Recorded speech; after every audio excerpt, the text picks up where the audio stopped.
درود. اینجوری دوره روزنامه جوانان تاجیکستان است. من سایره قیمدین هستم و این لحظه شما را با محتوای نشر نوی روزنامه آشنا می‌سازم.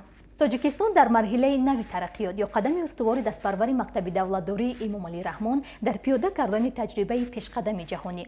این موضوع مرکزی هفته‌نامه بوده بابت سفر کاری رئیس مجلس ملی مجلس عالی جمهوری تاجیکستان رئیس شهر دوشنبه محترم رستم امام علی به جمهوری مردمی چین قصه می‌کند.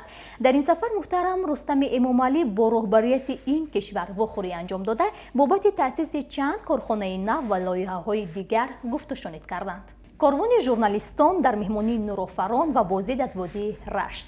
در این مطلب از سفر نمایندگان وسایط اخباری عامه کشور به وادی رشت با مقصد شناسایی از رفت زندگی مردم این وادی گزارش مفصلی انجام داده شده است که مطالعه آن از منفعت خالی نیست. اختراعکاران جوان از مواد دیگر این هفته‌نامه می باشد که مؤلف بخشیده به روز اختراعکاران دستاوردهای چندی از جوانان اختراعکار موفق را معرفی کرده است.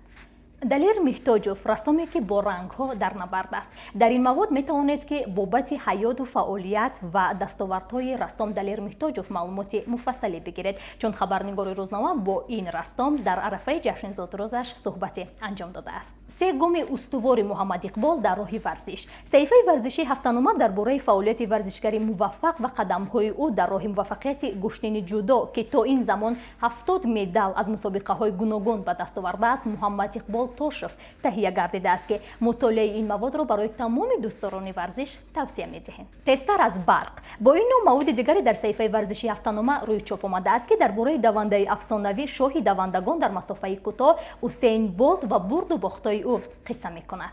و نهایتاً موادهای دیگری چون طبیب در راه فتح فروغ صبحیدانایی، داستان جوانمردی و سوالهای ناجواب به آنها چگونه پاسخ باید داد و دیگر موضوعهای جالب را میتوانید از شماره نوبتی روزنامه جوانان تاجیکستان مطالعه نمایید. ما را همچنین در شبکه‌های اجتماعی نیز پیگیری نمایید. خیر.